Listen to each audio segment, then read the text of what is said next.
Welcome back, folks. I'm making this video for two purposes. I want to just show you what can go wrong when you're buying a car stereo offline.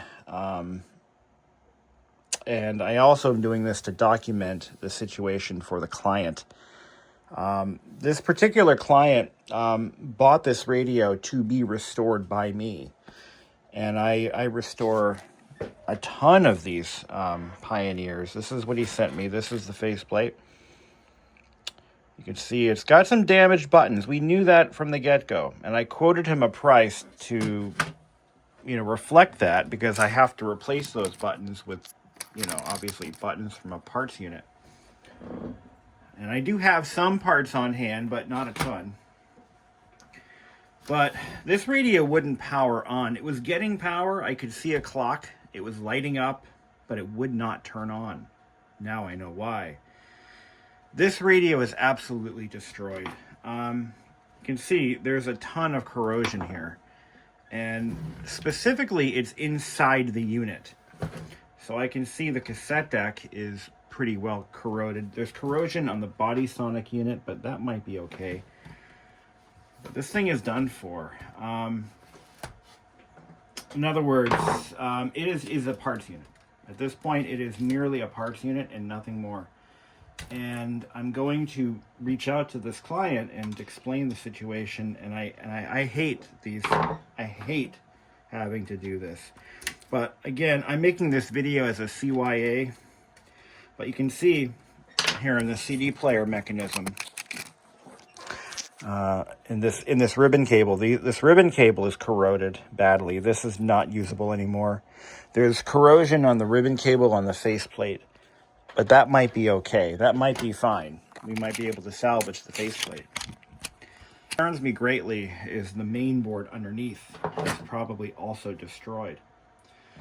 Now, we're going to dig deeper and we're going to see just how bad it is. But this is so heartbreaking because I know he spent a lot of money on this. So, how can you avoid this? If you're buying a radio offline to be restored or repaired by a third party, in this case, me being that third party, what I suggest the customer do is find a unit that can be provably functional. In other words, you want to see it turn on. You want to see it power on.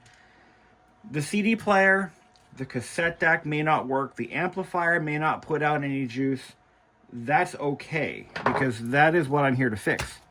Typically, a radio like this, we do a full cosmetic restoration. And we repair, we fully service the cassette deck and we repair what's broken. This CD player would be repairable. Actually, this may be a repairable unit. I'm going to hang on to that. But as we dive deeper into this thing, I'm not sure I like what I'm going to see.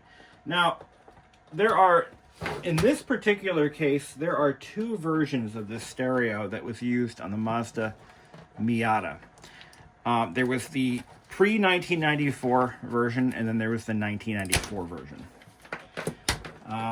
Or we'll just say the 1993, and then the 1994 and 95. And you can tell them apart very easily without pulling it out of the car. There won't be colored dashes underneath these buttons or in the middle of this button. So this is a 1994 version. The 1993 model also has an additional round DIN connector right here. As a cost-saving measure, a lot of that was eliminated because it wasn't necessary. Mazda never really implemented that connector for anything anyway, so they just probably said, hey, shave a few bucks off of each unit and we'll run them for another year. That was probably what happened. Let's pull the amplifier board out and give it a good once-over. It's probably a serviceable board, meaning I can probably fix the amplifier board. But right off the bat, man, my heart sank when I pulled that faceplate off. I knew something was wrong because it wouldn't turn on. something unusual. Yeah, this board looks pretty good. There's no cap damage either. In fact, all the capacitors are intact, but they're not, it doesn't mean they're good. It just means they're not leaking, which is a common issue. So we'll put that aside. That's a good 1994-95 board. We'll probably use that at some point. I'm going to probably offer to buy the unit off the customer or work something out. Because these are all parts that I can always use. But I'm going to have him try to find another unit. I don't think I have a good restorable chassis. And if I did, well, I'll have to look at what I got for parts. But this is ugly. Let's pull the cassette deck out and take a look, see how bad it is.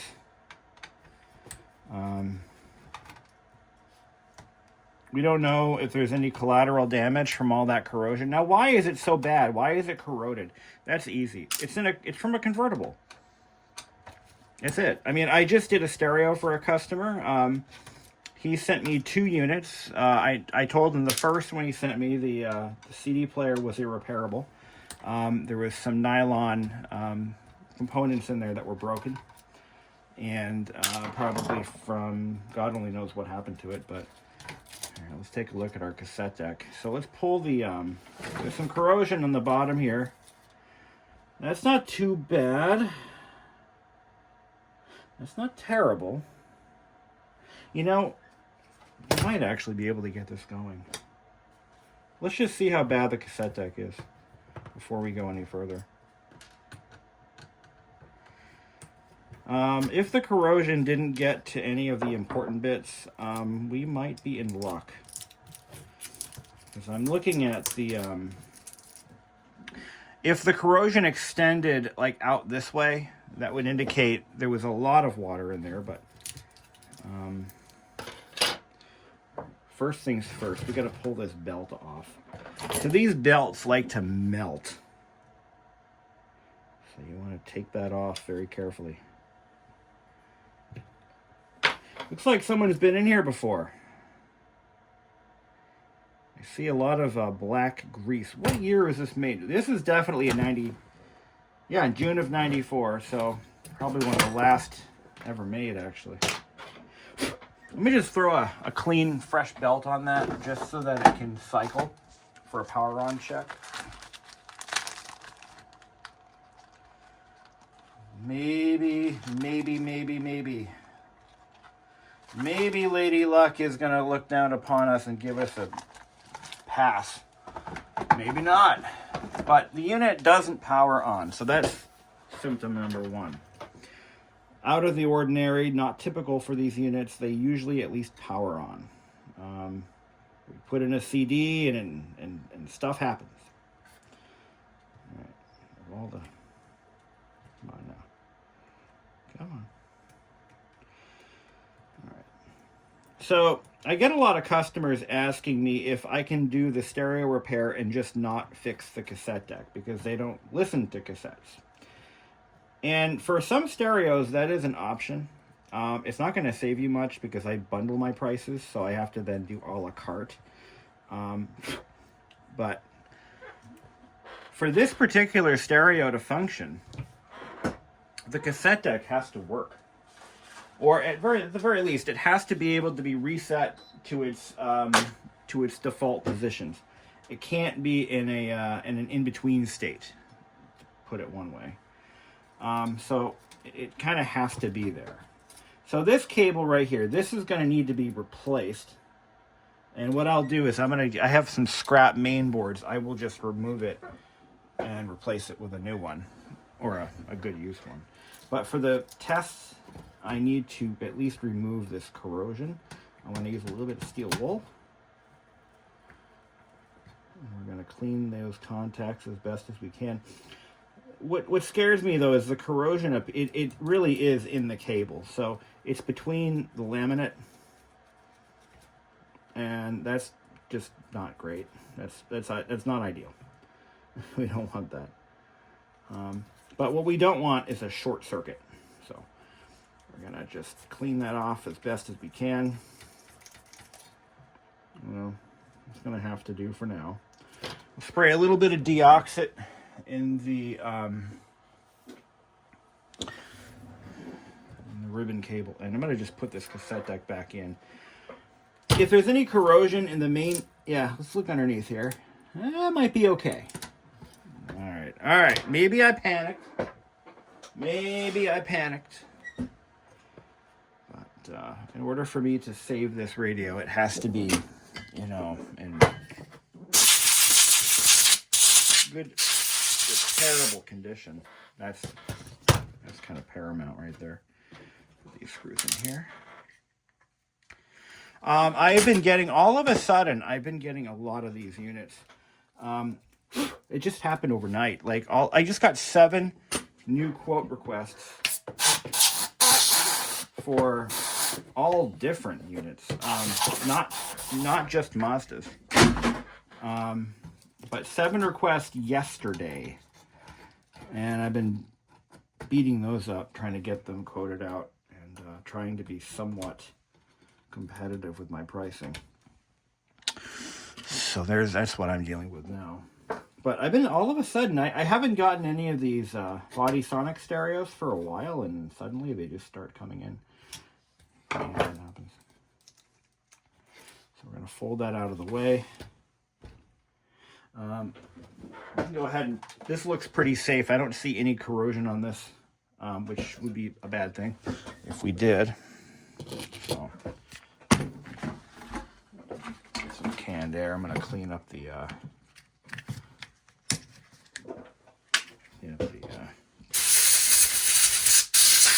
dust on that.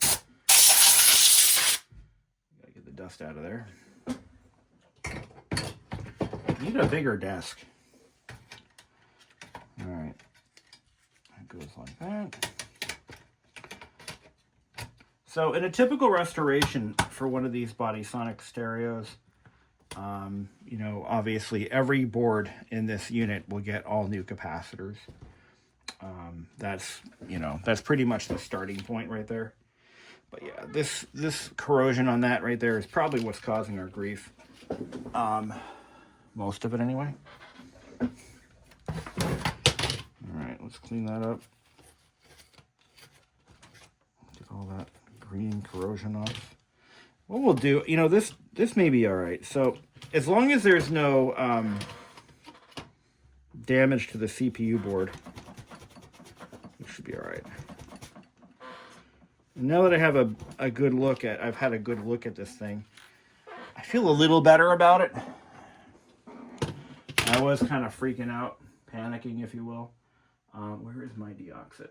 There we go. So we're going to spray this stuff right up in here. And that's going to help dissolve any corrosion that might be in the connector. And we've got to do the same thing over here.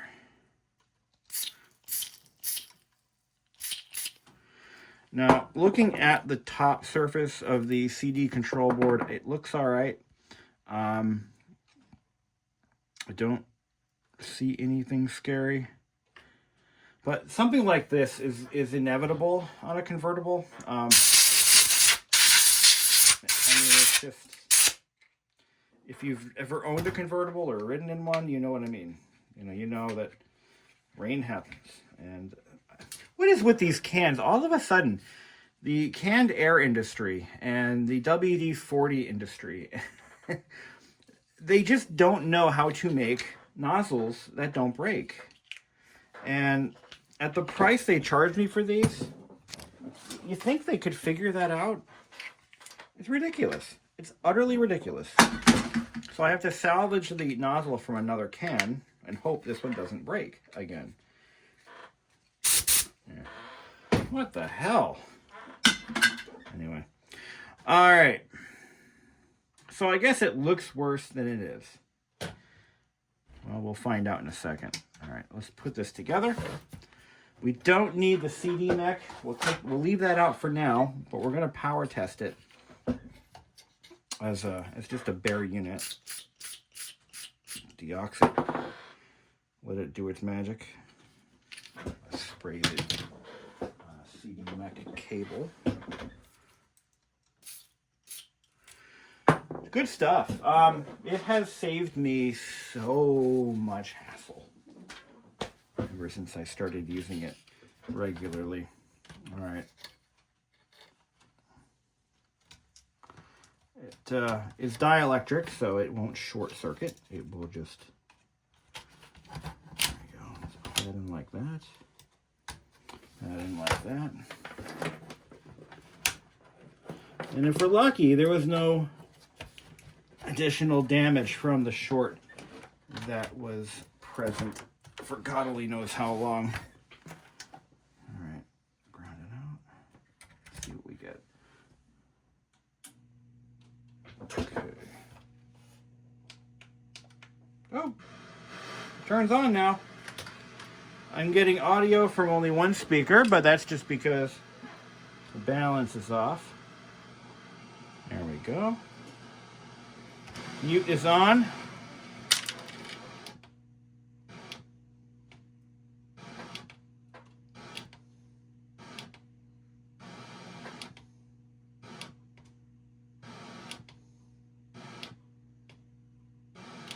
Nothing's tuning in.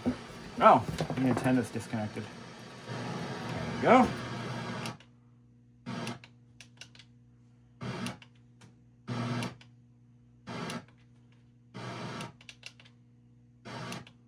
Is there a scan option? Oh, there we go. 119. There we go.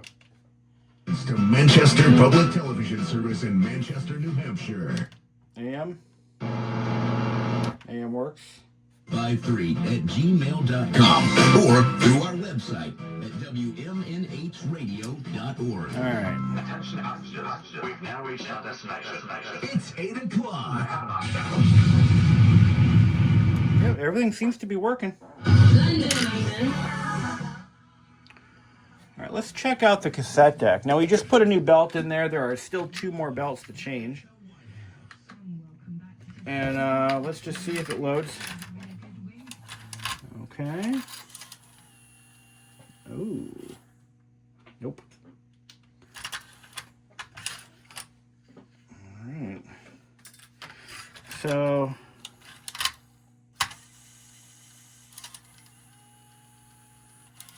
all right. Looks like we have some clutch issues. Oh, wait a minute. I know what's wrong with it.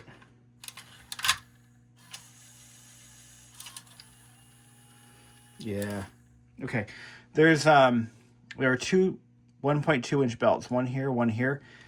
One of them is it loads it drives the head into the tape, and that belt is currently slipping. So that's what's going on. But otherwise, it looks promising. Now let's look at the CD player, see where we're at with the CD player, and we'll kind of go from there. But we went from a panic situation where I didn't think this radio was ever going to live again because it was looking pretty ugly, to a situation where I think we can handle it. I'm actually fairly confident that this unit is going to live. We will still obviously go through and restore, recap the whole deck, the whole thing. That is part of the standard restoration job I do. And that really is just to ensure that it lasts. So it produces a pretty strong audio output as it is. So once you start doing a full cap job, it will bring it right back to where it was when it left the factory. So looking forward to that. I'm going to also test the body sonic unit to make sure it's doing its job. We'll look for corrosion inside of that as well. Just a little bit of corrosion can tank the whole system. It's all it takes. And I'm going to also clean up what's here and try to prevent it from spreading. But, convertibles, you leave the top down once, water gets in, and it can cause untold amounts of damage. So let's see if our CD player works. I have my money on it not working. So, let's just take that for what it's worth. The odds of this thing working are pretty low right out of the gate. No. Nope.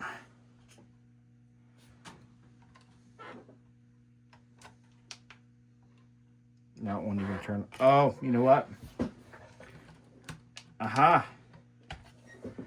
We found the problem. So the CD player control board is the issue now. It's acting like a dead short. All right. Yeah. Okay. Yeah, that's what's going on. Yeah. It's acting like it's a dead short. So there's a very real possibility that that entire board may need to be replaced. Now, is it something in the connector? So why don't we flush that out? Spray it out.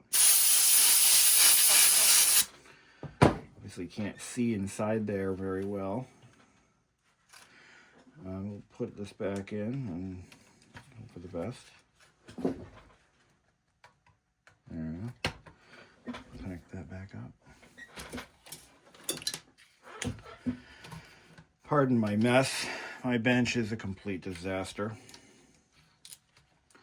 But this customer, I don't know what he paid for this, but I think he probably paid close to 150, 200 bucks. Because the sellers, they know what they got. And I'm telling you, I would like to talk these sellers down to earth, because by charging stupid money for these, you're merely pushing people away. And on top of paying for this, they have to pay me, and I'm not cheap. The amount of work that goes into these radios is intense. And if you're paying 300 bucks for a dead radio that needs, you know, several $100s in repairs to make it right, I mean, what the hell, you know? I feel bad for my customers for that reason. I really do. So power's on. Okay, you got power. I clean that connector up a little more and we'll see what it does. No bueno. Nope. Dead. Dead. All right. Okay. Now we got to do surgery. But like I said, you know, I feel bad for these people because they're paying. I know they're paying a lot of money for these because I see these pop up on Marketplace all the time. Some asking as much as 500 bucks for a dead radio, or one that even if it works, it still needs work. Trying to explain that to someone who doesn't know what they're, you know, doesn't know what goes into these radios and what fails and why, is very difficult. But I deal with these radios every day, and I know how they fail, and I know what to do to fix them.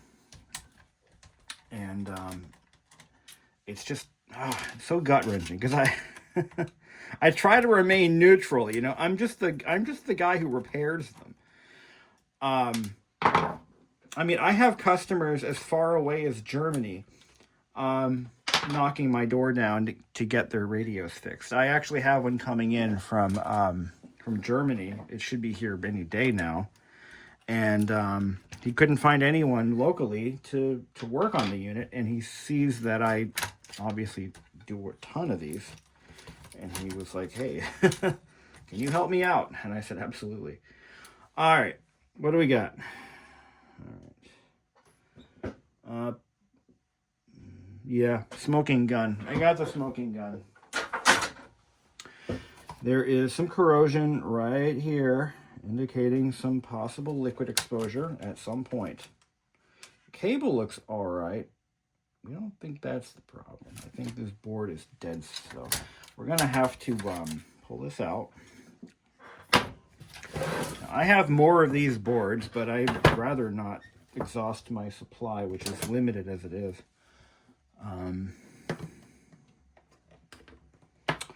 So we'll just take this all apart here.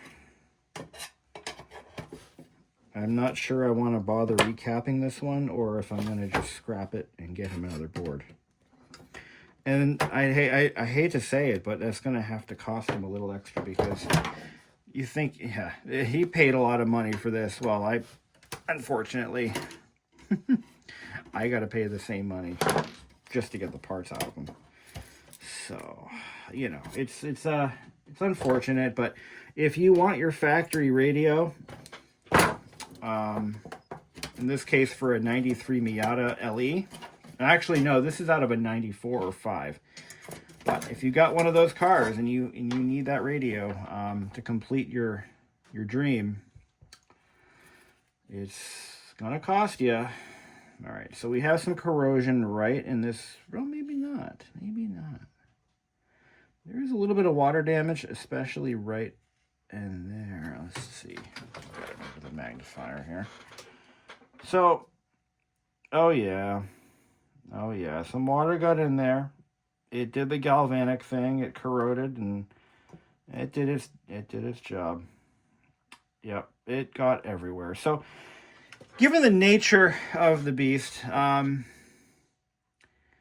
we don't know how extensive that damage is. We don't know if it wiped out one of these IC chips. We don't know.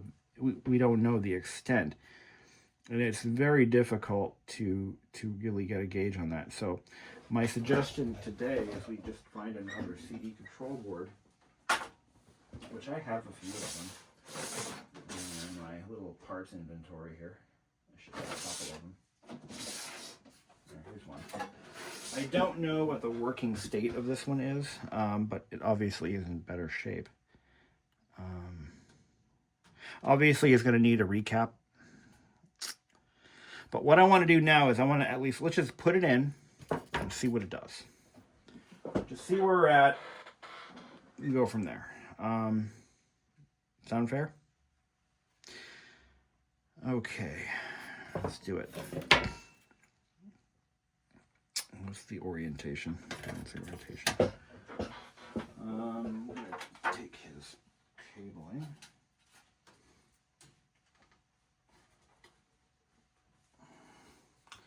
It's kind of like when you buy a used house, right? And you pay market value for that used house. You know, $300,000, $400,000, $500,000. And after you buy that used house, you bring in an inspector because for whatever reason you waived your inspection. Inspector comes in and says, "Wow, that's a nice house." But let's look a little bit deeper. From the street, it looks fine. Let's look under the let's look in the basement, and you find, like, you know, rotted beams and the foundation is crumbling. It's it happens, and you spent a lot of money on it. And what are your options at this point? You know, what they call the sunk cost fallacy. Do you invest, you know, 100 and whatever, 200,000 more dollars? Oh, this has a big X on it. That means it's bad. But, well, okay, that means it's bad, but it's not been recapped, so I'm gonna call that we're gonna try to, we're gonna bring this one back. We're gonna recap it and we're gonna bring it back to life. That's what goes. Capacitors. It's always capacitors, my friends. Always with the capacitors. But you bought this house. Well, now you're out $200,000-$300,000. Now you got to fix it. You know, you can't resell it. I mean, who's going to buy it, right? Next person is going to come along and they're going to want an inspection. The inspector says that it needs a foundation. So you bite the bullet. You put the money in it because what the hell, right? And my fear is that's what my poor customer is going to have to do here. So, all right, let's do that. But given the amount of corrosion on his CD control board, I'm gonna condemn it because you know, I don't want to waste my time trying to fix the unfixable. Sometimes we have to do that. Sometimes we have to say to the customer, okay, here's the situation. You're going to have to find another unit. And now you think, oh, I'll buy another radio and I'm not going to pay to fix that one because it works. The seller says it works fine. You put it in your car, oh, it works. For how long? And that's the problem. For how long? A couple months? A year? 2 years? So, the service I offer is peace of mind. at least you know the thing's going to work. Now, there have been instances where radios that I have fixed have failed. I'm not going to hide behind that. It happens. It absolutely happens. And I'll tell you one thing. Every customer that I've ever, and I've had a couple customers over the years. I've been doing this now almost 5 years. And every time I've had a customer come to me saying the radio I worked on stopped working, even if they're out of my 30-day warranty window, which is only, I have a 30-day warranty only because these are 30-year-old radios. I can't warranty them for a year or two, you know.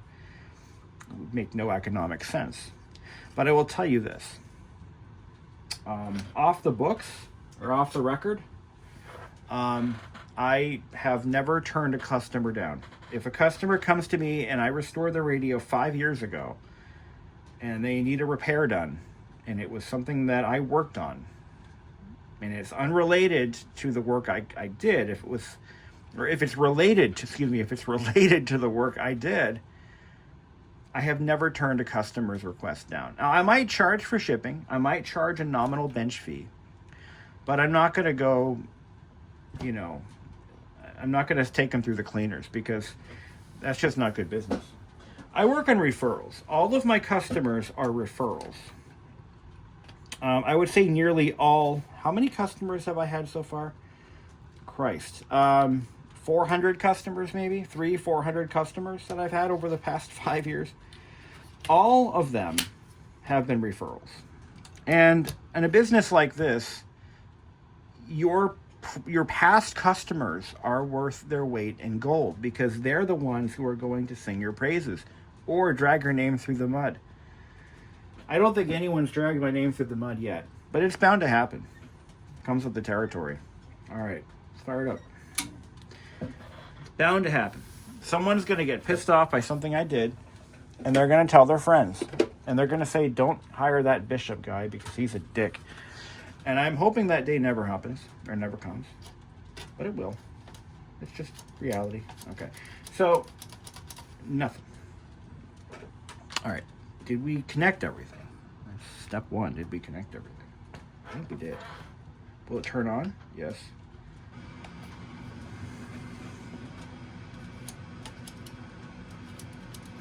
Okay. I mean, it's just, you know, it's gonna happen. My motto is, and always has been, if you love my work, or if you're happy, tell your friends. If you're not happy, tell me. And I mean that. I mean that 100%. Because again, when you're a business like mine, small little shop, run this shop out of my basement, you know, when you're in this kind of business, it's a people business. You have to take care of the people. And if you don't take care of the people, you're done. You're out of business faster than you started. That's just reality. So, what's the situation now? I'm going to try one more board before I give up. There could be collateral damage. Now, that ribbon cable connects all the way down to the main board. So we had a hard short, a pretty bad short, and it's very possible that could have damaged some of the delicate circuitry on the main board, which means I now have to find a 1994 main board, which I don't think I have one, but I'll look. I'll at least look. Let's get that out of there. But when you start getting customers from Australia, Germany, Hawaii, it means something. It means your name is getting out, and it's not in a bad way. At least that's how I'm interpreting it. And yeah, I have had customers as far away as Australia.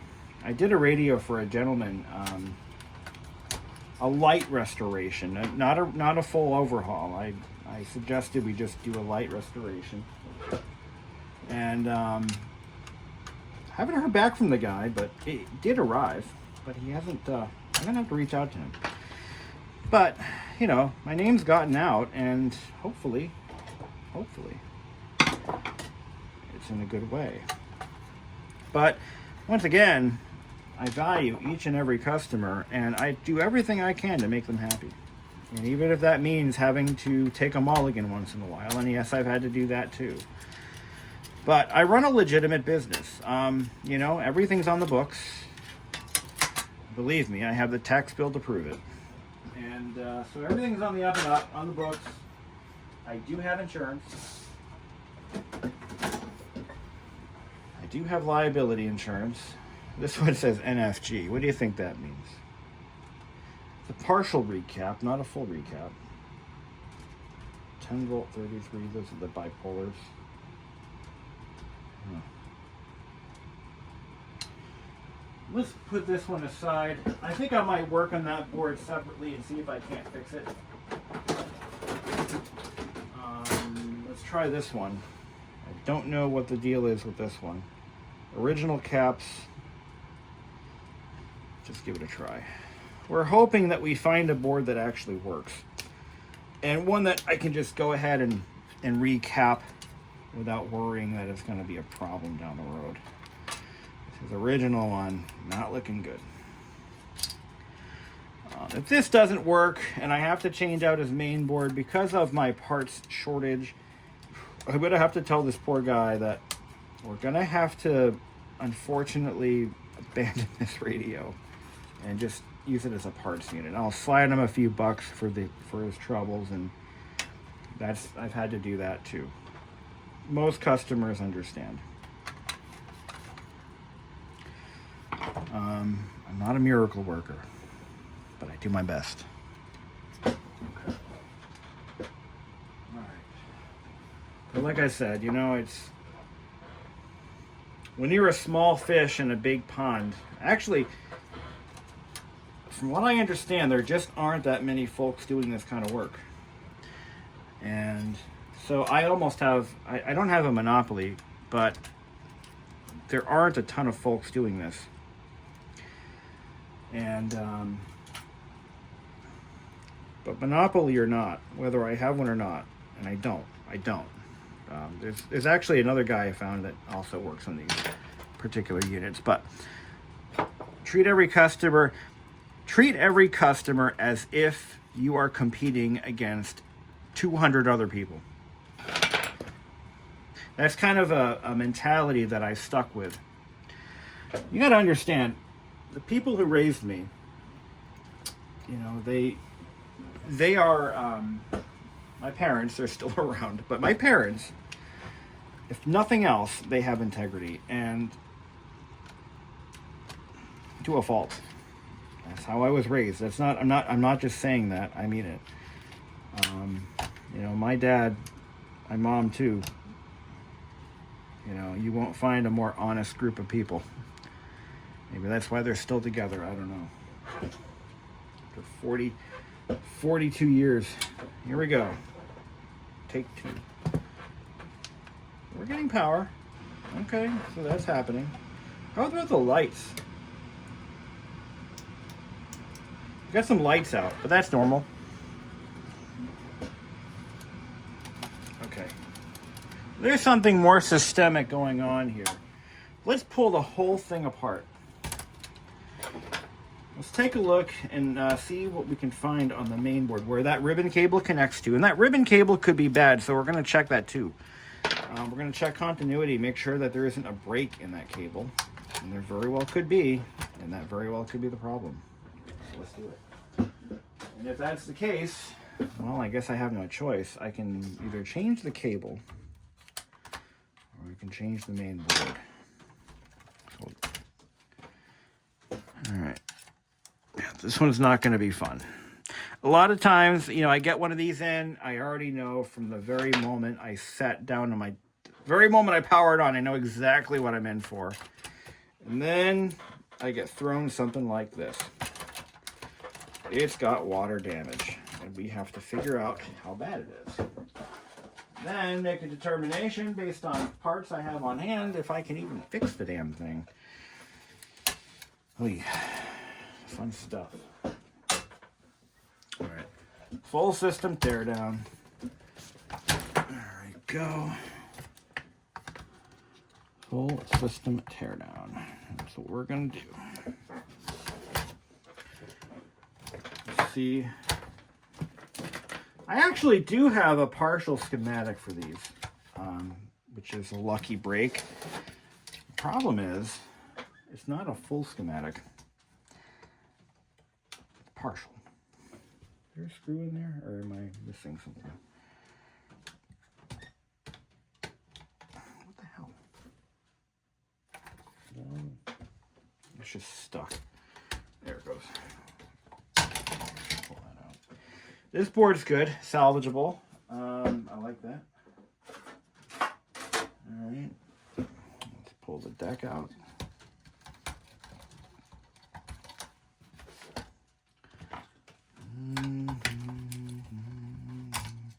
Now, if you're dealing with,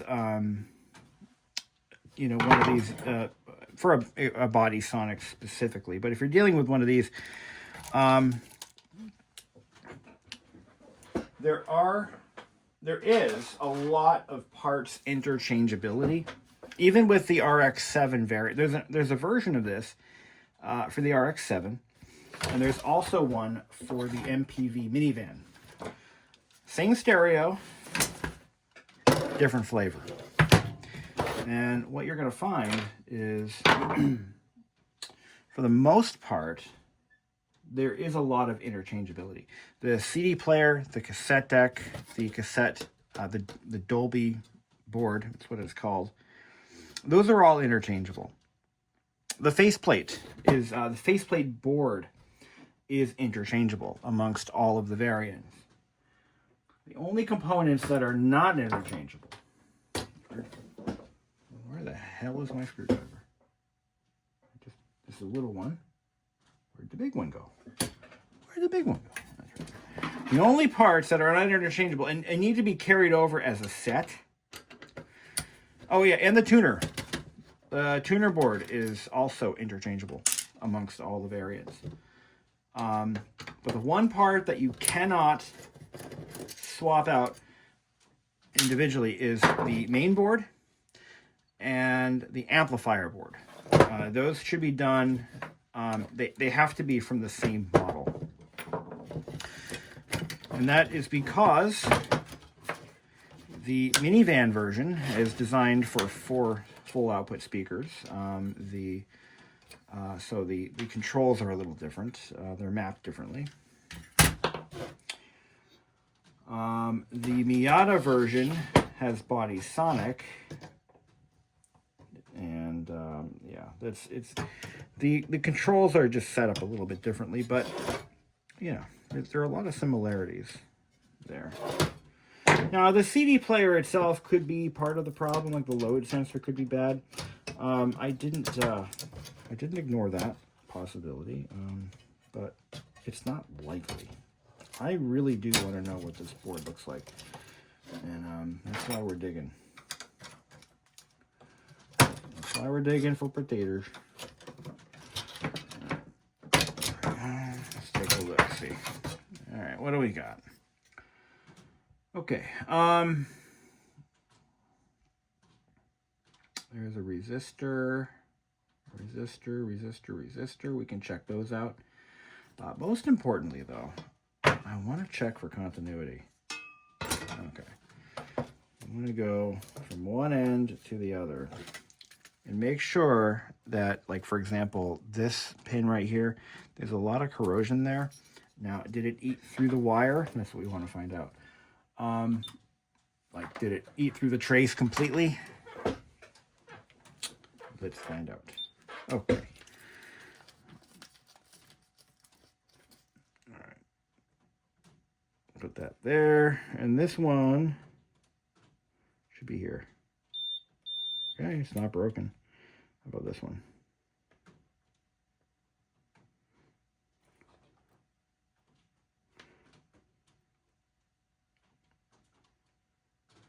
Oh. Oh. No way. No way. There's no way. That's the second track in. Really? It's eating right through. And there it is. And the looks of it, it's eating through. I'm going to just try to penetrate this a little bit. I can't do that. Yeah. Shot right through. So, what does that mean? Well, it means what you think it means. It means this cable's junk. Yep. Third one in. Second one in. There's a break right there. Now, if I had to, if this were not a situation where I had parts, and I do have parts, I can fix this. If this were not a situation where I had those parts, then we would be dealing with this very differently. I would have to actually delicately cut into this, scrape away the insulation, and solder in a little bit of wire. That's the thing I can do. Totally an option. But if I have a bad board, I had one here that, yeah, this one's, look at this one, completely gone. This board is ruined.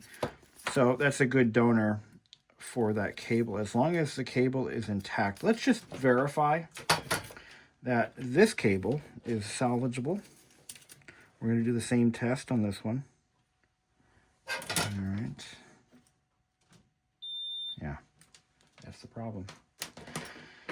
Sometimes it pays to go digging. Now, while we're in here, this is looking like a very restorable unit. While we're down in the dumps here, I'm going to go ahead and we're going to recap the main board. Just get it done while we're here. That's all. So we're going to go ahead and desolder all this.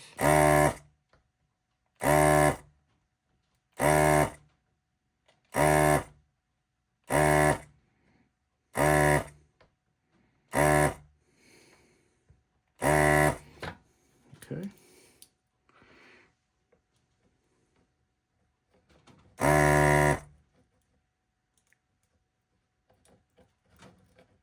See if I can't get this out cleanly here. Okay. It's a very small workbench right here.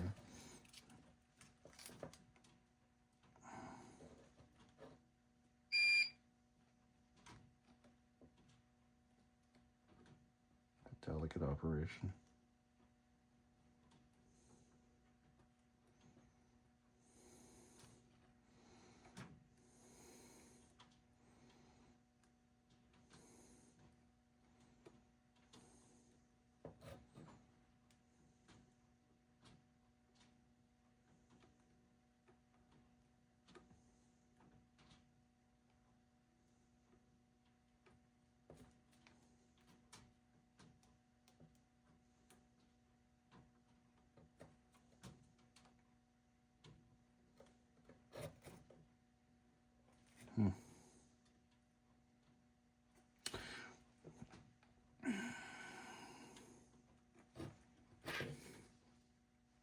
Yeah, it's not the easiest thing in the world to do. These were meant to be installed, not removed. So.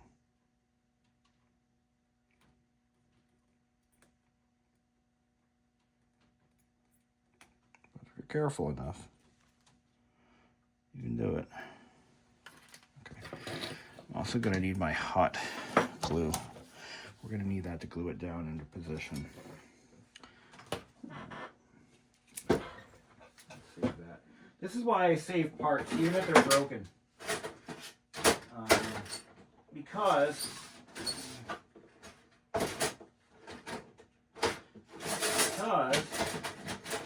you never know when you need a transistor, or in this case a cable, or you never know what you're going to need down the road. So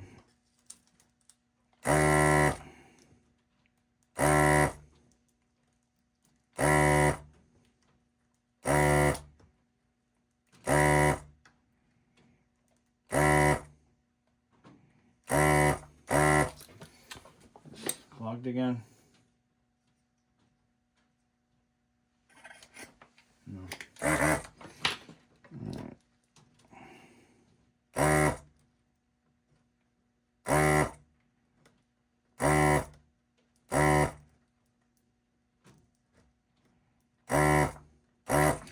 Oh, hell. The cable's unsalvageable anyway. Time for the big guns.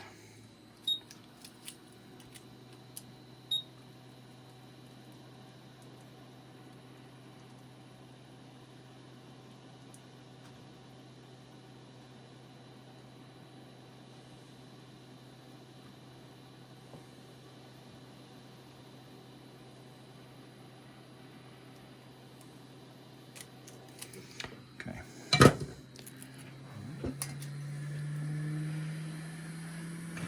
Prep the pads.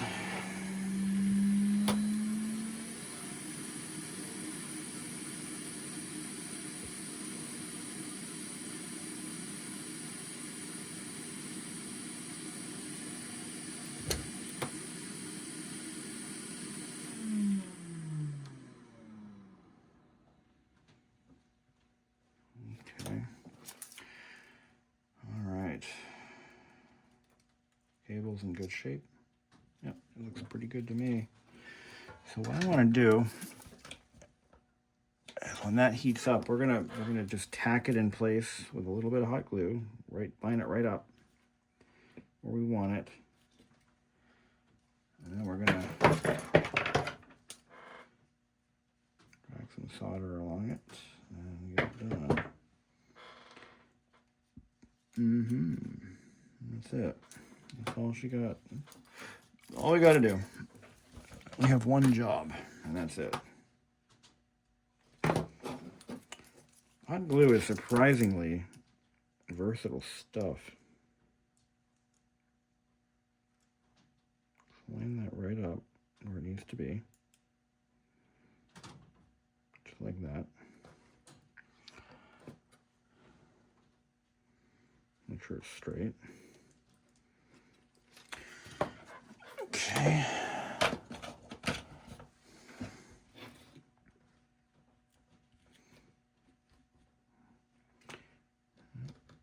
That's that.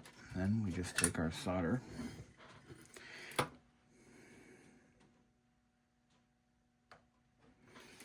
I'm going to use this little pokey tool, and I'm going to just make sure that lays down.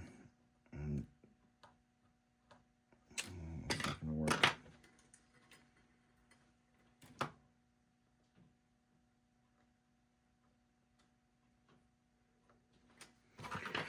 Put my light on there.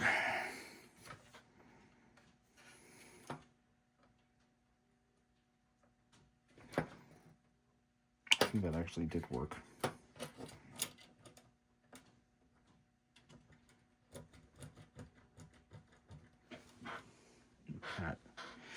My cat is snoring.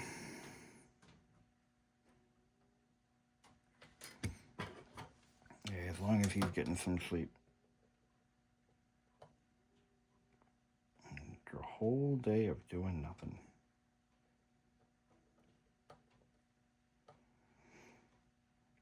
We'll verify these connections as they're completed.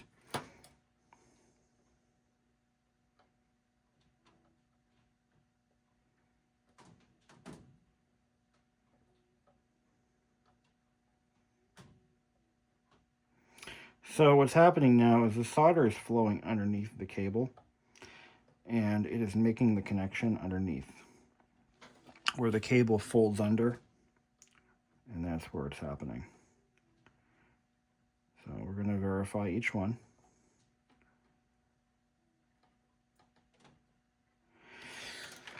Okay. And that is how we do. That is how the sausage is made. Any questions?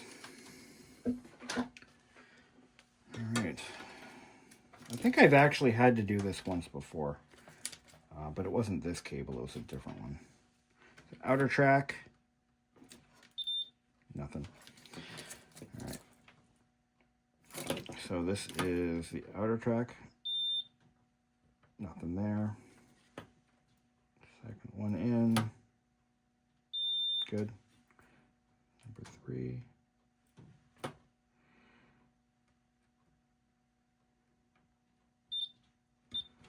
feel like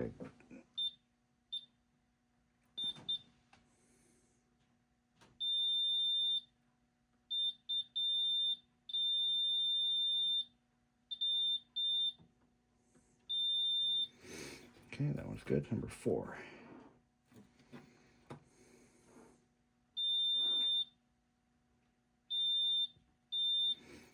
Number 5.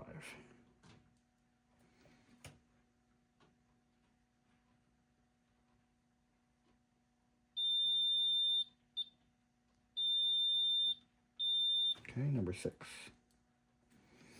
Oh, the one that was bad, that was the 5-volt line.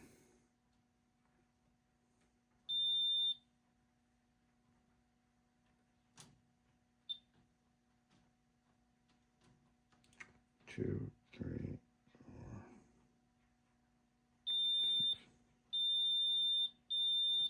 4. That's the disc set. Number 7. Good. Number 8.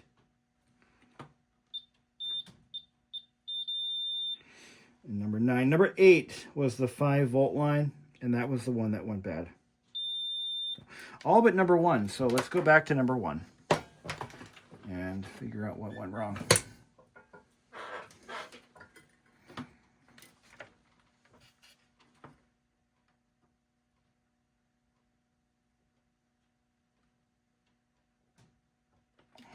I'll just try to get that down there.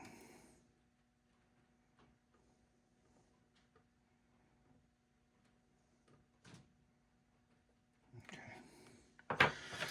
Let's give it a go.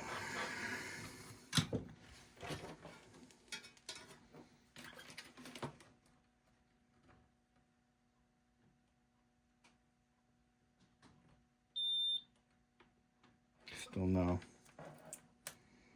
Still nothing.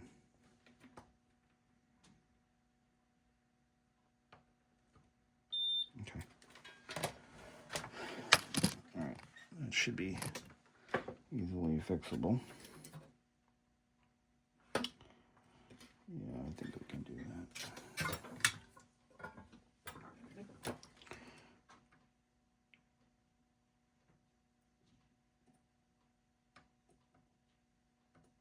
Trying to get a bridge there is like not happening.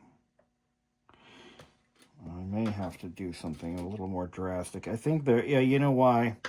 Because we're gonna have to bridge it. I think part of the end of this cable broke off. So what we'll do is we're gonna do the jumper method. We're gonna put a little jumper wire there.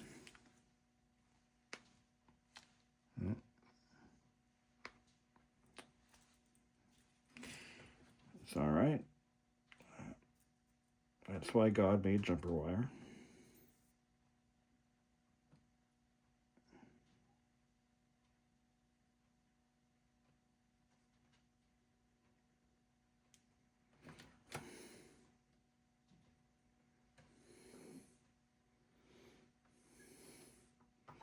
Just melt the insulation off, like so. And because you don't want to hold the heat to this stuff because it'll burn. You got to be very, very careful. So we'll just do that. So do it right there, like that. Okay, now we have a jumper wire. And I'm going to take the opportunity, once I get this acknowledging that it even has a CD player, I'm going to start by, I'm going to go through some of those CD control boards and I'm just going to start fixing them. I got 2 or 3 good ones that need to be recapped, and I think they're savable. But, all right, so now we should have a solid connection. Oh, did I put that away? I didn't mean to, but I did. Number 1. Good. Just to be safe, number 2.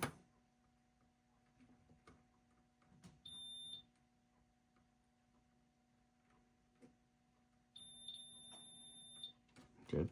I think we're good. So there's another problem solved. More to go. Let's put it back together. Now, I've been talking about bad capacitors and visual inspections a lot on these videos, and I'm going to show you what I'm talking about specifically. Let's take a look at these 3 capacitors. One of these 3 capacitors is bad. Now, it's not really showing up on the video very well on the camera, but let's see if I can get a macro shot of it. Yeah, it's not really showing up. One of these 3 is bad.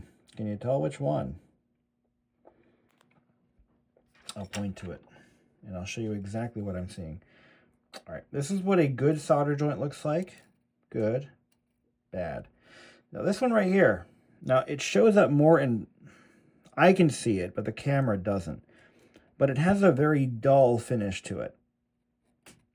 This is affected by a corrosive agent, that being electrolyte.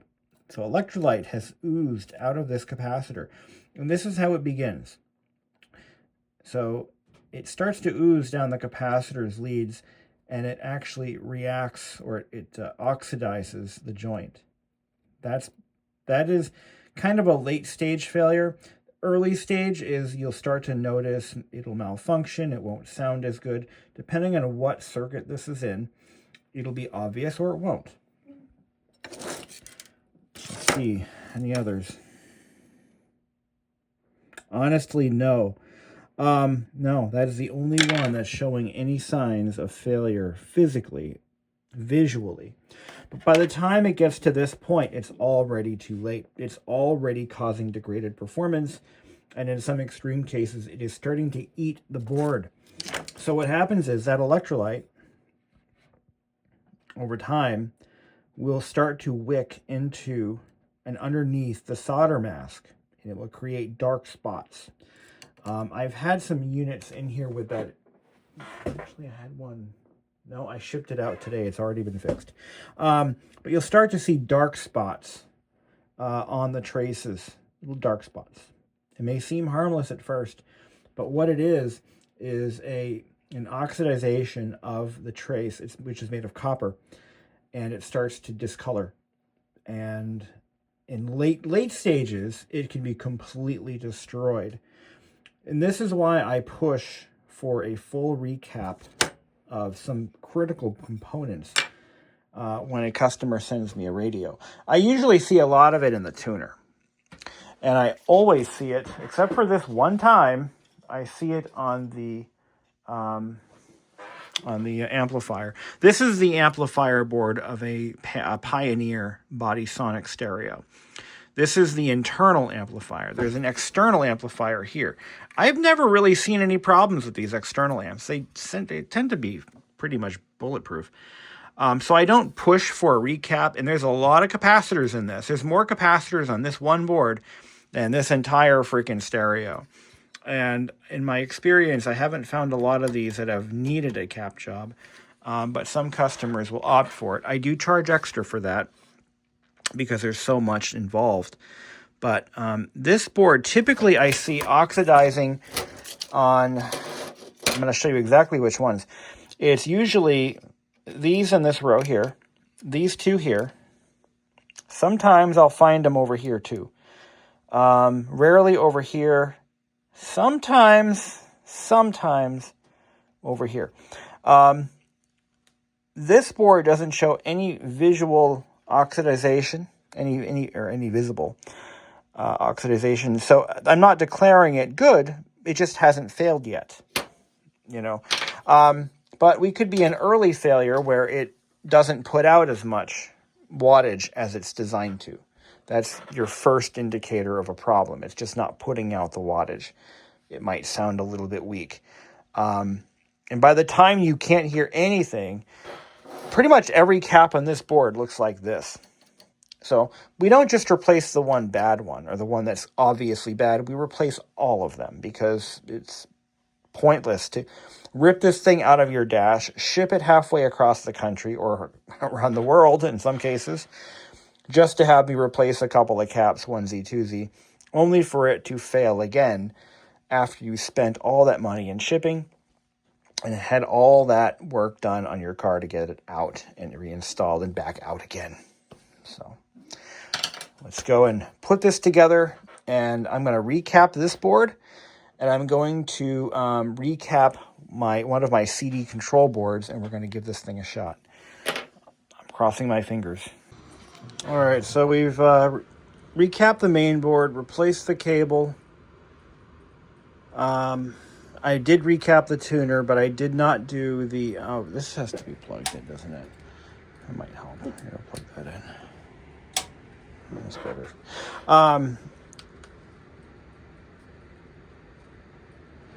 Yeah, so we did a ton of work.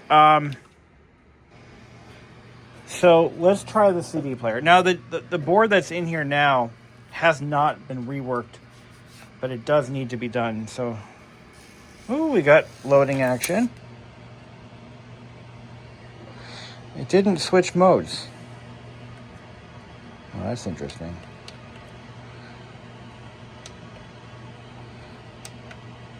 Huh. Now, if I recall, one of these boards I had this symptom, this exact symptom. So let's pop that out. Now, the cassette deck was also repaired. It's not switching modes at all.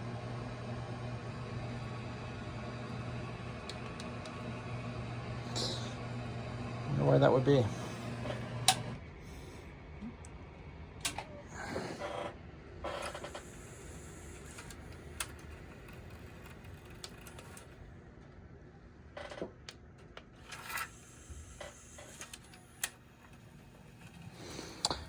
We'll work on that.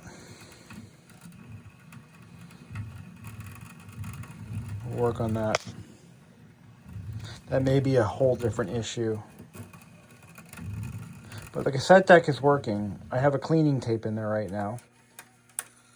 So we're just doing the head cleaning and the demagnetizing.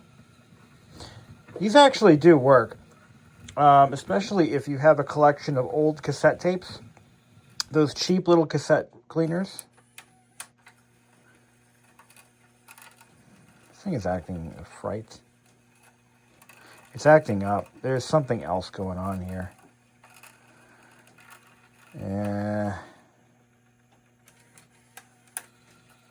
Yeah, there's something going on.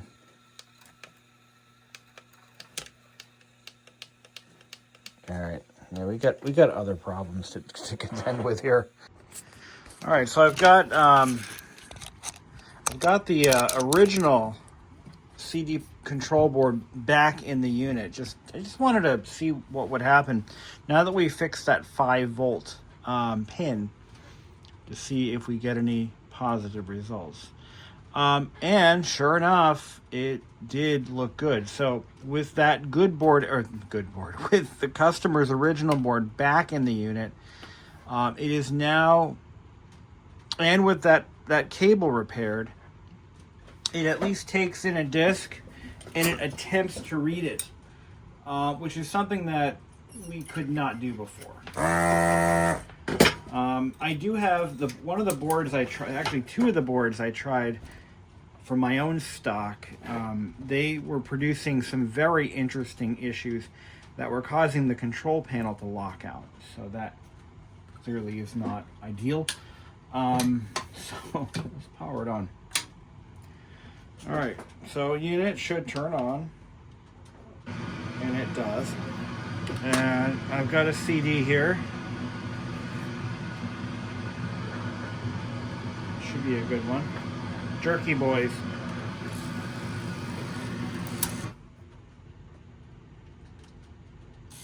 All right.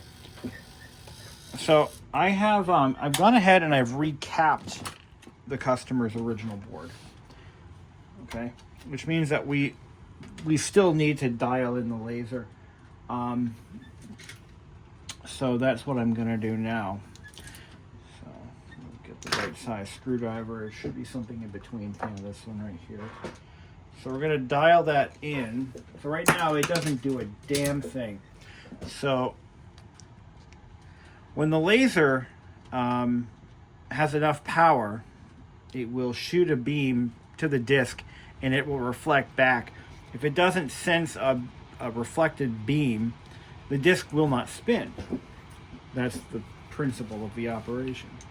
So what we need to do is get that beam power dialed up a tad to compensate for aging electronics, aging lasers, and we only turn it about half a minute. If you picture a clock, 12, 6, 3, and 9, picture the minute hand, okay? We're turning the minute hand ahead 30 seconds. That's the 12 o'clock position, 30 seconds ahead. Until we get it right. Oh, we're close. We're damn close. The disc spun a little bit and then it rejected it. So we're getting there. First attempt. All right.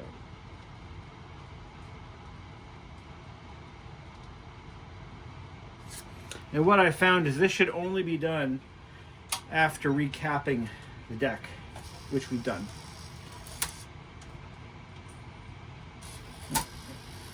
Just a little bit more. I think we're pretty close.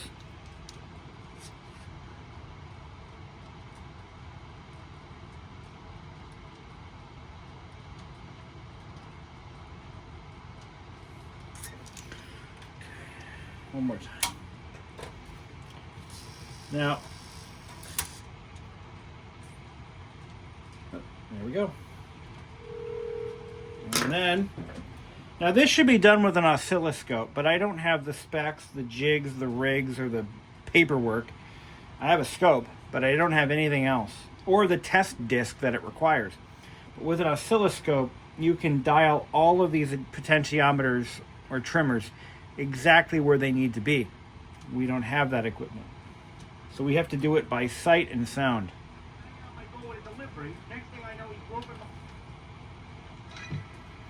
So what you want to do is make sure that when you advance it another track, it doesn't take forever to correct it. So it should go did-it and read, did-it, read, did-it, you know. But if it goes did-it, and the disc spins and up and down and changes speed and it has all kinds of drama, you're not right. It sounds perfect. And that's it. So, we took this flooded out unit, we fixed the CD player with the customer's original parts. Only had to replace a ribbon cable. We recapped the tuner, we recapped the main board, we have recapped the CD player board itself, we've adjusted the laser, but we're nowhere near done. I mean, we still have to recap the amplifier, we still have to do all the cosmetic work, we still have to replace the lamps. There's a lot more to do. And this guy wants Bluetooth on top of it all. The cherry on the top of the ice cream. So we're going to take care of him. He's paying me a pretty good chunk of change to do this. And I'm more than happy to get the job done. Oh yeah. Now these are in quite short supply. So if you're looking for a good MSSS1 Pioneer to send in for repair, here's what you got to do. You want to find one with a complete set of knobs. The volume knobs are the hardest to find. They're always the first one to either go missing or break. The other thing is you want to have a good set of buttons. Now this guy needs an AM and a CD. The FM one is good enough to where I would leave it alone. If it were my stereo, I'd leave it the hell alone. Because I charge $20 a piece for these. Because they're hard to get. And I have to buy a whole stereo just to get one button sometimes. I've actually had to do that. So they're not cheap. They're $20 a pop. So he needs a CD. I got one. And it's the correct one. See, this one doesn't have the color dashes underneath the the functions. But unfortunately, I may have to substitute one that does have those color dashes. Or I may have to just put in a dummy button just to fill the slot. Oh, I got a perfect AM. Look at that. That's $40 right there. So, if you're... Do I have an FM? I don't. So the ones I don't usually have are the number ones because they're the most used, and the FMs. If I have one, I'm not going to offer it to him because I have a perfect one right there. We're going to leave well enough alone. And I say this because I have to ration these. So one could come in tomorrow that has a completely wiped out FM button, and now I won't have one for him. So this one's good enough, and it's just how it has to be. I have to ration my supplies sometimes. It's just reality. But now I know I have everything I need. Let's go take a look at the faceplates that I've got prepared for this unit. They are not finished. They are painted and curing. Even this one right here with a broken stem, even this one here has to be saved because I can fix that. Again, rationing is key. When supplies and parts are in short supply, I gotta be very careful. I can't just sell out everything now for one person. If it was worse than that, I'd say, yeah, let's swap it out. It's not that bad. So here is my next batch of faceplates.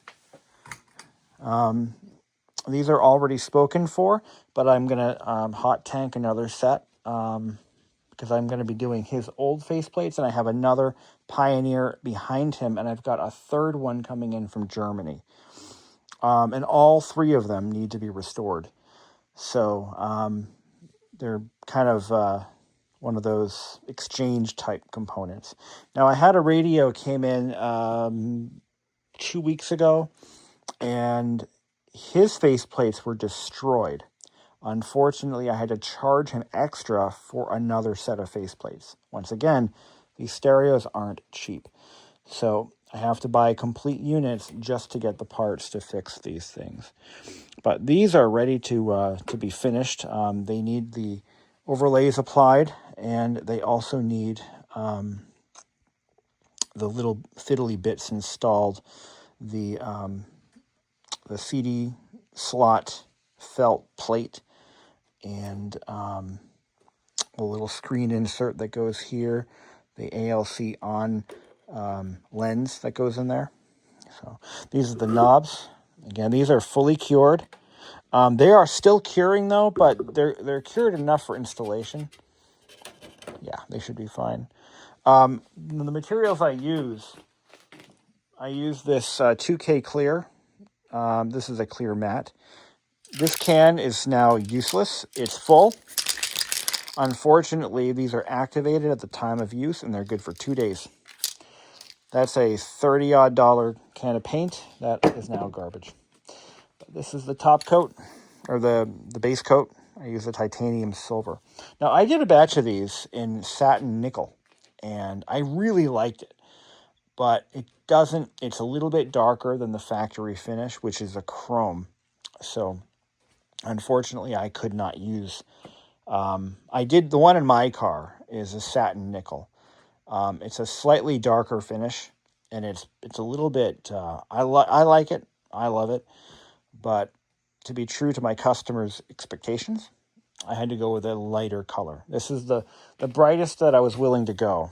And it looks quite nice. When you put that matte clear coat on top of it, it looks quite sexy. And the nice thing about the 2K clear is it's catalyzed. So it is automotive grade. I have a set of these faceplates that I hot tanked in my ultrasonic machine. Just to test durability, just for quality control purposes, I had a set of faceplates that got messed up, and I couldn't strip the paint off without ruining the plastic underneath. So I threw them in my hot tank, and I've gone through about 5 or 6 hours of hot tanking, and with the ultrasonics at 80 degrees Celsius. and the finish is a little bit mottled and discolored, but it's holding its own. The decals are staying on. They won't come off. So I'm confident that this finish is probably infinitely stronger and more durable than the original finish ever was.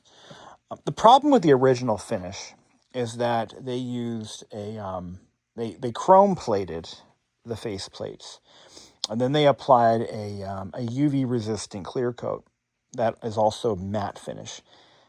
The problem is anywhere that clear coat is compromised, moisture gets in there and it starts to eat away at the chrome plating, and it starts to develop spider web type patterns, and it just gets really destroyed quickly. So we don't use chrome anymore. We use paint, and it is way more durable.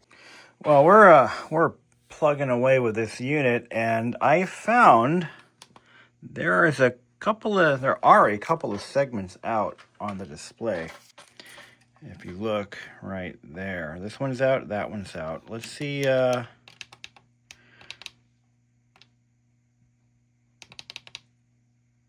that's too bad. Yeah, what would this be? 9? Yeah, that's all out. Now, I have tried repairing these before, and it didn't help. What's happening is the zebra strip behind the display has shrunken a little bit. And when that happens, it loses its bond with the glass and with the board.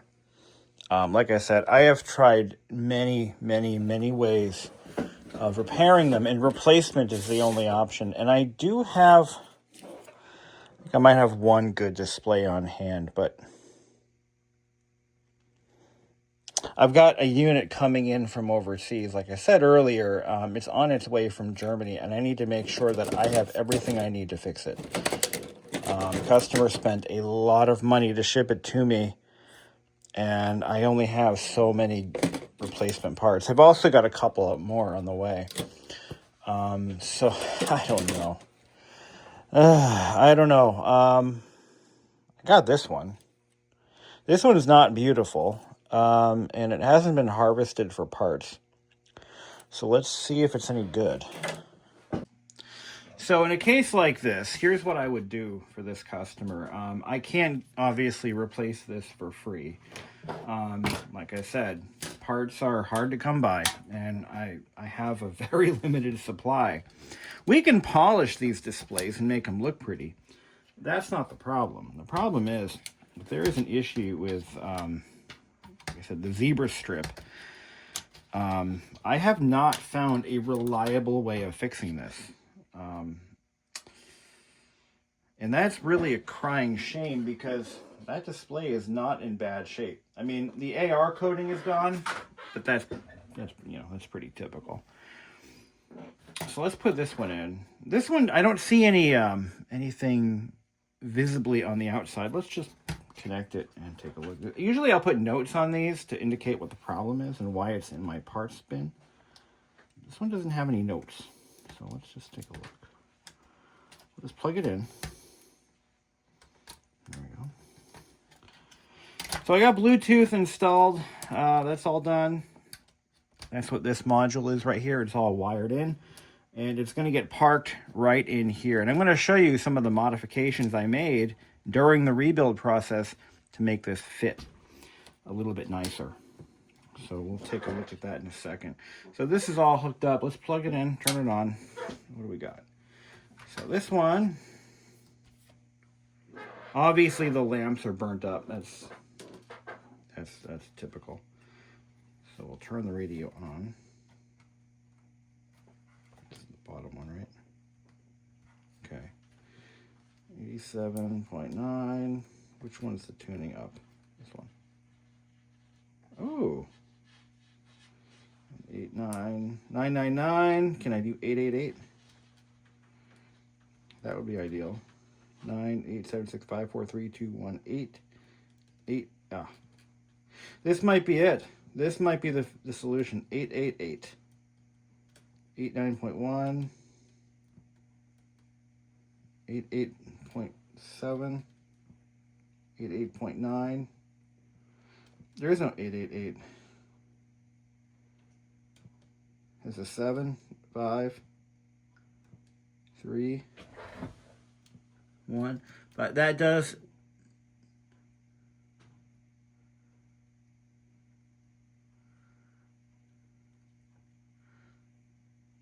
Yeah. Let's try the AM band. All right. Let's see what we got.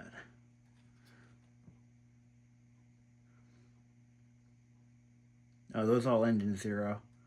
Never mind. This might be the solution. So I got to reach out to this customer, and I'm going to give him this as an option.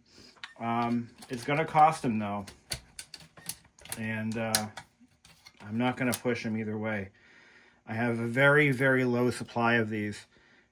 I can't be giving these away.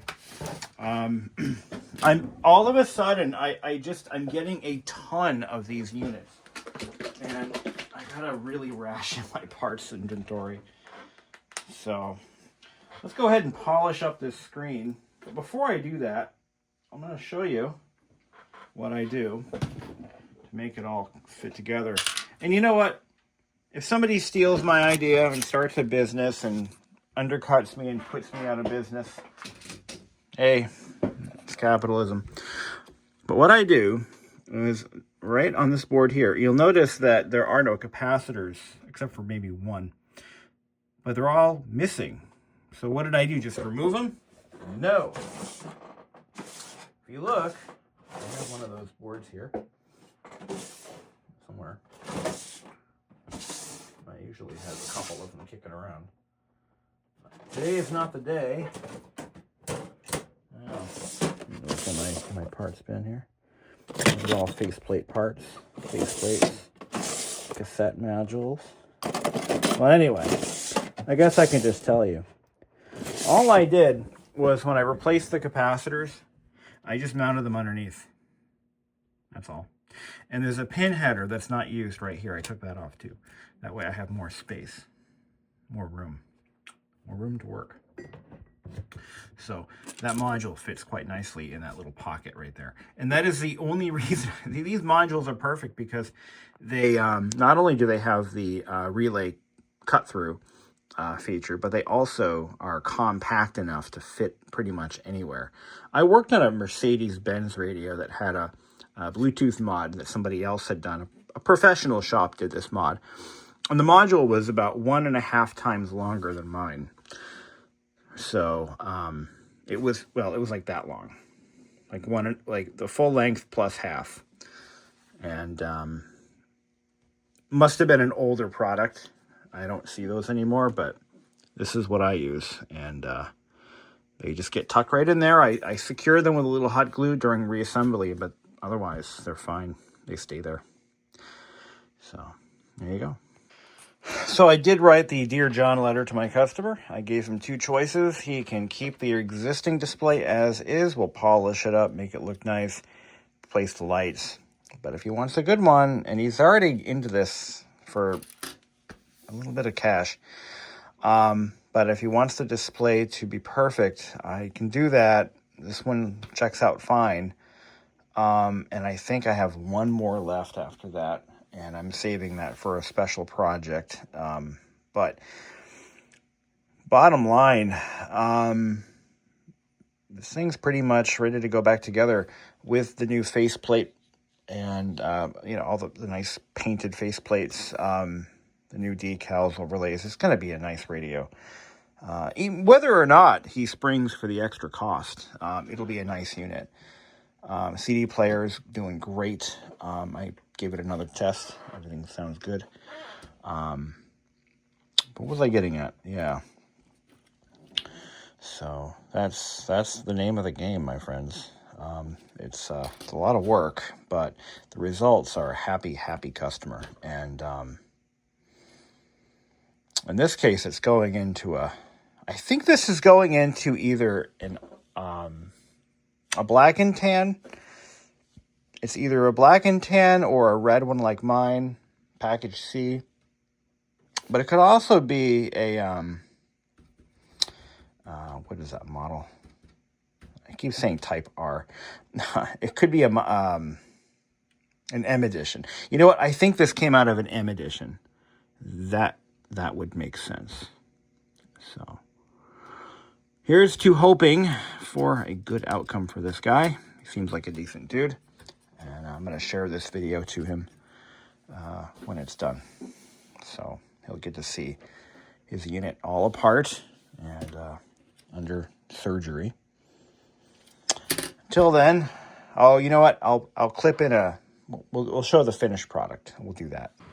Well, the customer agreed to the repair, so we're going to do it with the new display. But I found a new problem.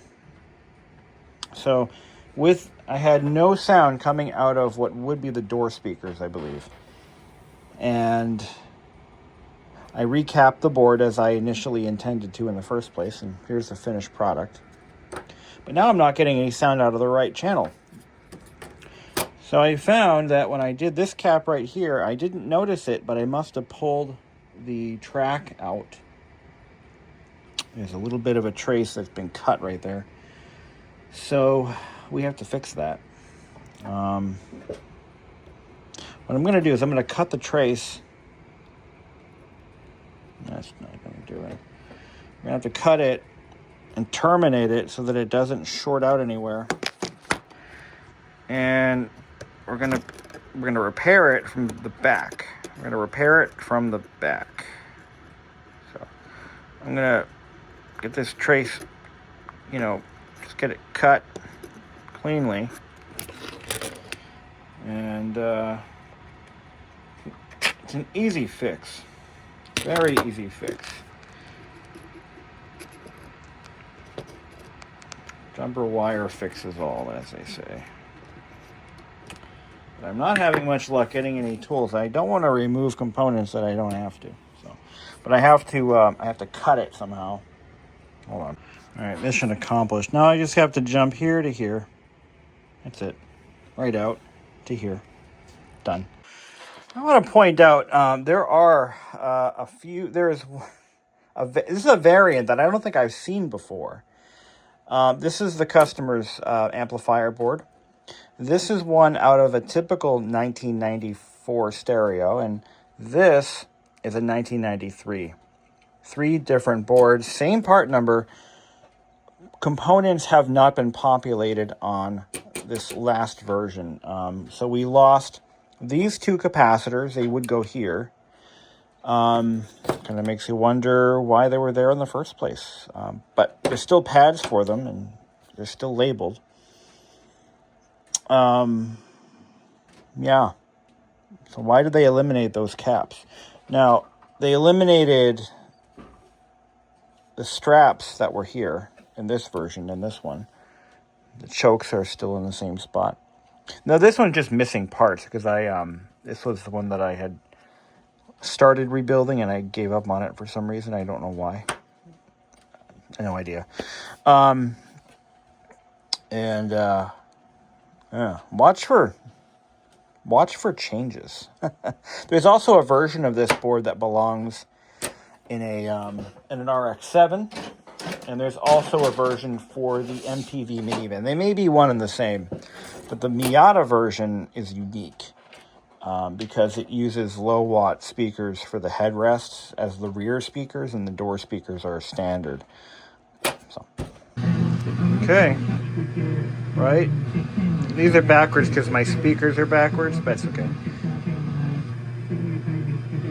Okay.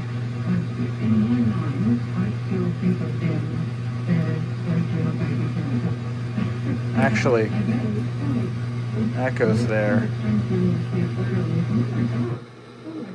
Oops. Headrest speakers. If you look at one of those images, do you remember door speakers. the shoot, the day, everything that came with it? Yeah, that is the indicator. That's, yeah, got it. So far, so good. Bluetooth works too. So does the CD and cassette. So we're ready now to just finalize the display and faceplate assembly. Change the lamps and the donor parts. Donor faceplate, I'll just do that. Yeah, here's his new faceplate. I polished the display on this, and we're going to change out all the lamps. And everything should be good to go. So all the big stuff is done. And I'll finish her up tomorrow. It's my bedtime, so I'll finish her up tomorrow and get this guy happy. I figured you guys would want to see the finished product, so here it is. Now, this radio is probably, because of all of the additional problems I found while working through it, probably one of the most expensive ones I have done in a long time. It cost that poor guy shit. Just because I had to source 2 buttons, a complete display assembly. That's the entire faceplate, by the way. What else did it need? No, I didn't charge any extra for the cable that I had to replace, or any of the other things I found while I was in there that I didn't film. But yeah, it definitely did cost him a little bit more than the average unit, only because of those other problems that were found. But the end result is a radio that is just as good as any one that I've shipped of this model anyway. Let's turn it on. Make sure our lighting is all good to go. Yeah, it looks good. I went ahead and I cleaned up these switches too. Yeah, these were fine, but sometimes I like to clean them up internally, so I did those. We've got full output from all channels.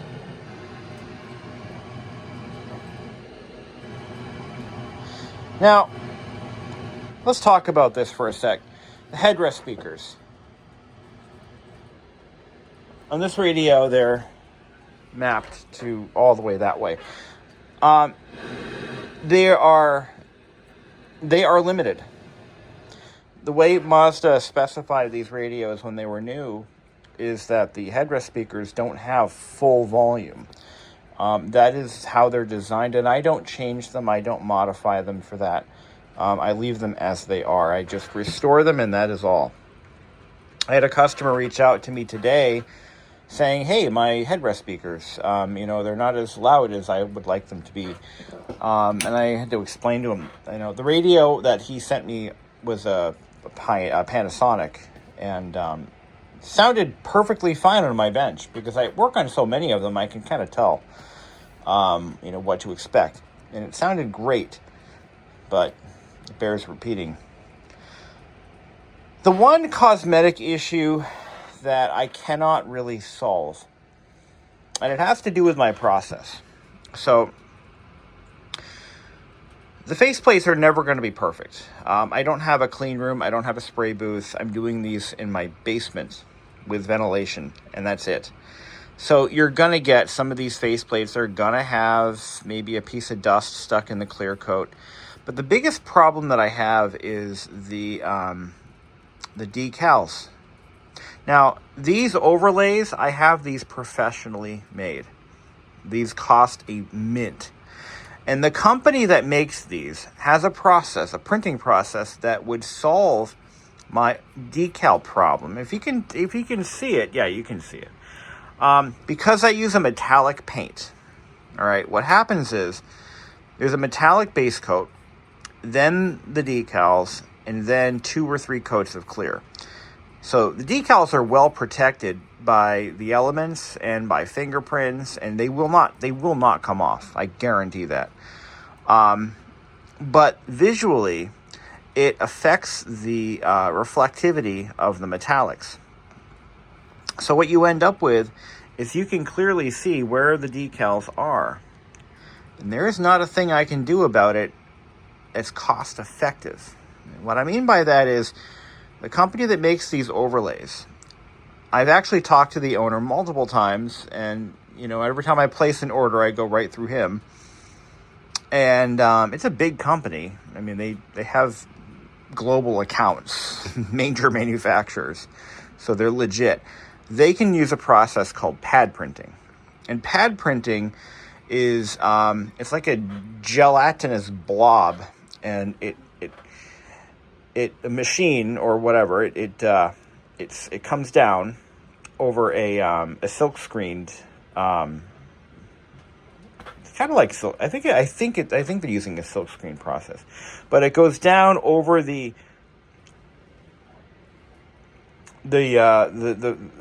print, all right, and then it goes up, and then it goes right down over the whatever. In this case, it's a faceplate. So it transfers the ink using a direct pad or a printing process. And I've seen visuals of how this works, and it's quite interesting. They use pad printing to print ceramics and bowls and things. You might have actually seen those videos on TikTok. The problem is, to do that, I would have to ship him maybe 100 faceplates. And it would cost me probably $35, $40 a piece to have done at that volume. Maybe a little less. The problem is, I don't have 100 faceplates. I have 3 sets. I generally have a set of 3 faceplates in circulation. So when you send me a radio, you aren't getting your original faceplates back. You're getting the previous guys. Sometimes I have to discard them. I actually had a radio come in with destroyed faceplates, and I had to charge him extra as a result of that. But anyway. So getting to my point, so this is at the scale of my operation, at my budgetary restraints, and to keep my costs in check so I can get my prices reasonable, this is what you get. I'm sorry. Now, you might also notice that the edges of the, this is the part that you will never see. I do my best to get good coverage all around the radio, but my focus is on what you will see. All right, that's where all the coverage is. How durable are these faceplates? I'm probably wondering. How durable are they? Well, let me show you. This is a faceplate that I dumped this in my ultrasonic machine.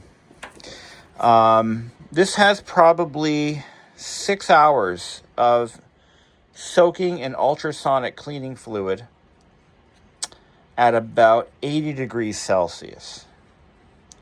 And every time I run a set of faceplates with the original finish, I'll show you what I mean, I dump this in there. Not only that, you see all this? It's starting to come off on the edges. But this is also, I've also tried sanding it.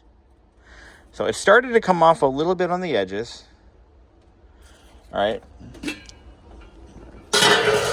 But here is where I put my faceplates to be stripped.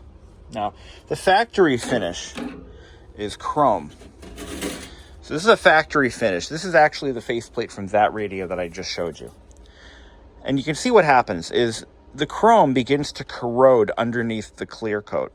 Once it finds an opening around an edge or a chip or something, moisture gets in there and it wicks its way underneath and it strips away, or it eats away at the chrome finish. When I put a set of faceplates like this, when I put this in the tank with the knobs and everything, that will be stripped to bare plastic in about an hour. Generally, a 30-minute session, which is the highest this thing will do at one go, a 30-minute session will leave this looking like my cat. My cat is black and white. He's usually around here somewhere. He might actually be in here. Is he in here? No, his brother is. But we have a tuxedo cat. So you have blotches of chrome and blotches of black. 1 hour in the tank and it's done. Now, that's because the original finish is metallic. It is metal. It is literally thin metal. It's plated. So it corrodes off This stuff here, this is the spray. This is a spray painted finish. Now this has not just any clear coat. This is a catalyzed 2K clear from Spray Max. And this faceplate, like I said, I have this decal. I had to rip this off. This didn't just fall off. Here's another decal. Look at this. This is durable. I can't even scratch it with my fingernails. But my point is, this finish is so durable that I can't even strip it. I used I have Citrus Strip, which is a mild stripper. I use this for some house projects. The Citrus Strip won't even touch it, won't even discolor it. And that, my friends, is how you refinish these so they last. This finish will last forever. You got to figure, this has been in that tank, I'm guessing about 6 or 7 hours combined. I just throw it in. We'll see what happens. This is my test. This is like, what will this newly refinished faceplate, what will it take? What will it stand up to before it finally starts to look like hell? And I've proven that not only is it nearly indestructible, but yeah. So this radio is ready to ship. Customer just paid me, and I think you'll be very happy with it. I've put a lot of work into this unit. I mean, we replaced a display. We replaced a couple of buttons. There was something else I had to do to it. Oh, yeah, the cable. Plus the usual, the full capacitor overhaul in the main cabinet only. I don't usually do the body sonic unless it's... And the reason I don't do them, just to be clear, is because generally they work. Generally, there's not a problem. They just don't seem to be having the issues that are going on upstairs. Secondly, there's almost as many capacitors in this unit down here as there are up here. It's ridiculous. The number of capacitors is absolutely ridiculous. So I've offered it as a cost-saving measure. I offer it as a $75 upcharge. You got to figure my time, materials. You know, if you want it done, I'll do it, but it costs. It's generally, I usually test my body sonic units with the scope, and if I like what I see, if the right and left channels are balanced, if they're even, well, I just ship it, because there's no need to dig in. It just isn't necessary. But everything else, yeah, you want to go through them. So that's all I got for you for today. Thank you very much for watching, and have a great day.